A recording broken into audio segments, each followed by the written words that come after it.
Raided by cops just for throwing a low-key birthday bash. Yeah, that happened to me. The HOA queen bee called 911, twisting my quiet get-together into some wild security breach. In her messed-up head, gentle music and a few pals chatting equaled total chaos. She acted like she owned the whole damn neighborhood and everyone in it. But she had zero idea that the people crashing my party were her own blood. What she planned as her big power play exploded right in her face, shredding her reputation across the suburb. And when the ugly truth spilled out, the HOA board started questioning just how many dirty secrets she'd buried under her iron rule. Sometimes, toppling a bully doesn't take an external foe. Sometimes, one simple party is enough to ignite the fire. I never imagined my 32nd birthday would uncover a criminal empire that'd make mob bosses jealous. I'm Ethan Carter, and what started as a casual cabin hangout morphed into a nightmare thriller. It all unfolded on an ordinary Saturday evening in Oakwood Heights, one of those fancy HOA-gated spots where grass must measure exactly 2.5 inches and mailboxes shine spotless. I'd inherited my grandpa's cozy cabin in the middle of this sterile paradise, always feeling like the odd man out among the uniform lawns and driveways. The party was chill, 12 close friends, soft acoustic guitar vibes drifting on the air, and a barbecue more aromatic than noisy.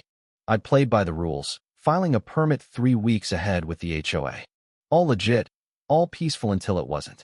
As sunset painted the deck in gold, with my buddy plucking strings and folks murmuring by the fire pit, Victoria Langford burst onto my property like a storm in heels. Her silver hair pulled back, so tight it looked painful, clipboard gripped like a weapon, in her signature power outfit. "Mr. Carter," she declared, voice echoing with the arrogance of someone who'd never heard no. "This violates Regulation 15C, gatherings over 8 after 8 p.m. require special clearance."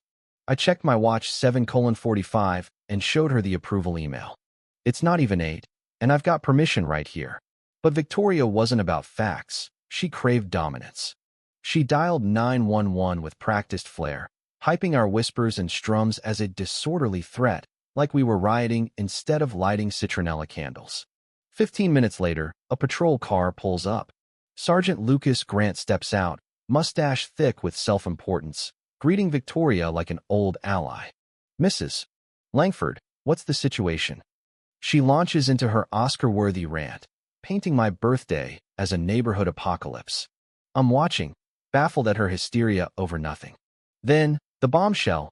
2 guests approach Nathan, my 25-year-old gym buddy, athletic and easygoing. Sophia, a keen-eyed woman in her late 50s, my partner in a tech startup. "Just a small party," Nathan says coolly.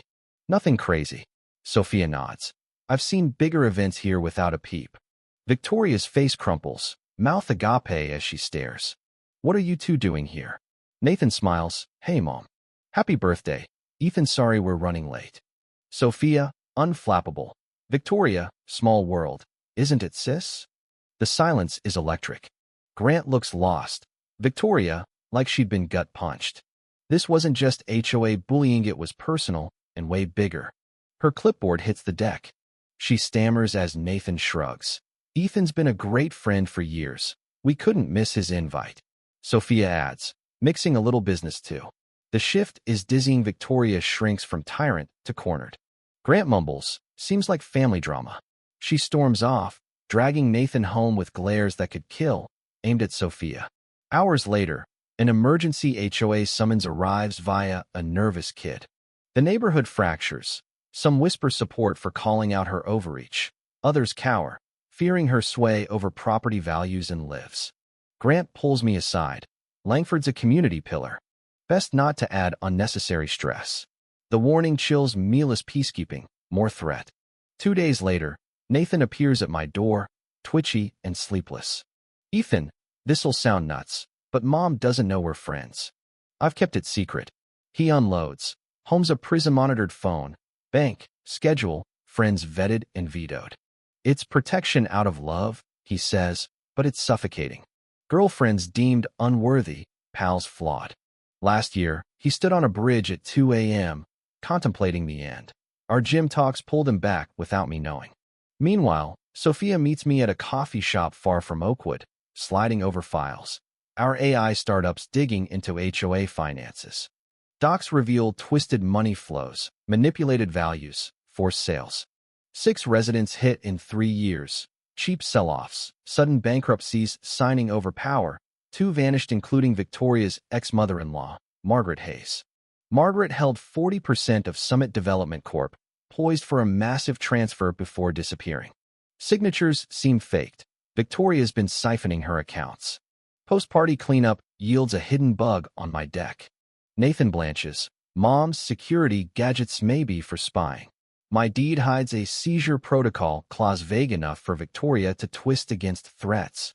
She sends a $3,000 bill for energy detox, claiming my cabin radiates bad vibes. Her specialist pins it on her own aura. Then, a trembling voice calls. Charles Donovan, Margaret's partner. We need to talk about Victoria. Charles, 73 and razor-sharp, spreads docs at a diner. Margaret feared Victoria before vanishing, planning to expose HOA fraud harassing owners into below-market sales for flips. My cabin. Previous owner bullied out via violations and debts. His security footage, Victoria and a man loading limp figures into vans 3 times. Thought it was medical aid, but now. Nathan sneaks me into Victoria's wine cellar, no booze, but a chilling med-prison setup. Reinforced cells, restraints, monitors. Files detail residents' weaknesses, minds thick with surveillance and routines. Computer, stolen IDs, deepfake vids faking Margaret's approvals. $8.5 million drained over 4 years through loans, shells, property flips. Targets, lonely wealthy elders. Nathan's journal. Victoria used him for wellness checks, actually casing homes for kidnaps. His profile?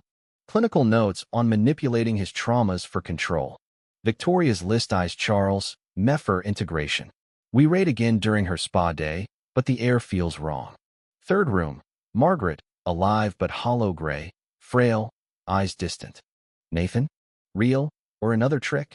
IVs with psych drugs. Charts of breaking her will trained to fake consent for fraud footage. Hidden caches. Proof of 4 others held, digitally drained before. Disposal? Copying files. Victoria's car screeches early with Grant, her brother-in-law, cop and psychiatrist. Trap sprung. She descends, tactical gear on, tablet ready. Nathan, darling, so disappointing. We'll get you committed for these delusions. Frames us. Edited break-in clips. Sophia's fraud. Margaret, conditioned, parrots gratitude at first, terrified. But Sophia's upload hits the cloud. AI unmasks fakes, including Victoria's victim confessions. Margaret erupts. He's Dr. Lucas Grant helped her murder my son-in-law. Nathan's dad, poisoned for uncovering the scheme, staged as a heart attack. Debate rages in my mind. Was Victoria a monster born or made? Her protection, twisted into murder should society pity such control freaks, or crush them without mercy. Systems let her thrive. Where's the accountability? Nathan recalls. The 2019 backup threat activated to feds.